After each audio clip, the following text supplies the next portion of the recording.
ঘটনা ঘটেছে যে সেখানে বলা হচ্ছে একদিকে মারধর, অন্যদিকে বিবস্ত্র করে মারধর, এবং 50 বছর ধরে তারা সেখানে থাকতেন, বসবাস করতেন। কি বলছে প্রশাসন এই ঘটনায়? একেবারে এই যে সিভিক ভলেন্টিয়ারের দাদাগিরি এতটাই বাড়বাড়ন্ত যে এক বৃদ্ধাকে ব্যাপকভাবে মারধর করার একটা অভিযোগ সামনে উঠে এসেছে, আর এই নিয়ে লিখিত অভিযোগ দায়ের করেছে। আর এই যে বৃদ্ধা যে বৃদ্ধাকে মারধর করেছে, যে সিভিক সিভিক ভলেন্টিয়ার, সেই বৃদ্ধা দেখো সেখানে সরকারি একটি জায়গা রয়েছে, সেখানে 50 বছর ধরে সেখানে একটি 3টে ঘর করে সেখানে বসবাস করছে কোনো রকম ভাবে।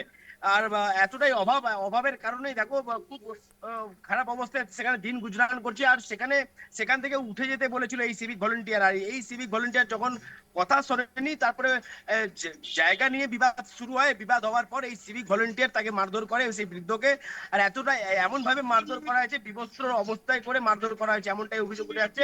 আর গোটা ঘটনায় ব্যাপক চাঞ্চল্য ছড়িয়েছে, লিখিত অভিযোগ দায়ের করা হয়েছে।